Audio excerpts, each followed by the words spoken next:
Well, within the emerging world, and indeed globally, we do have a preference for equities over debt.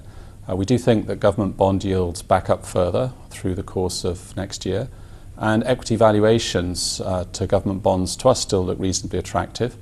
There's still an ongoing economic expansion, and we should still get some earnings growth globally next year.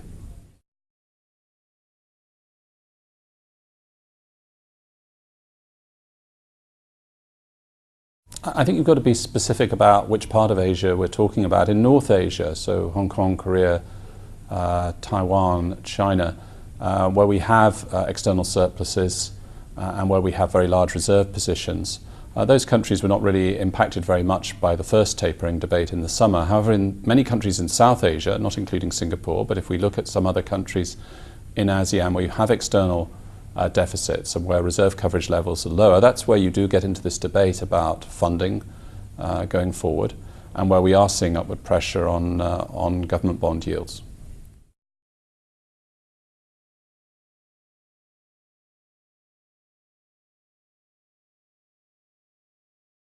Well, we see a 70% likelihood of tapering by March.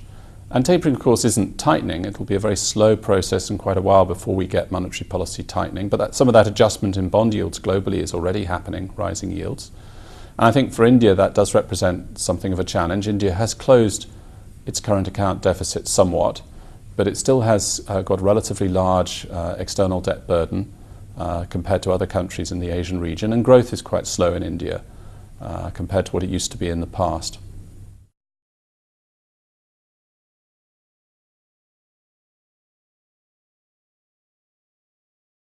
Well, we know from our data that investors are overweight India, as they typically have been.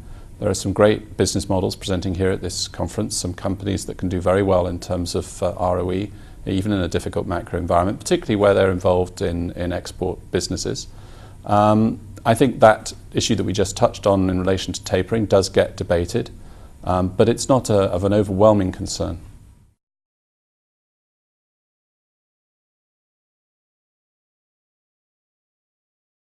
Well, we evaluate all the countries month to month in our quantitative model, so it's the mix of macro risk, valuations, earnings, the technical position of the market, profitability trends. As I mentioned, it's a process that we run on a monthly basis.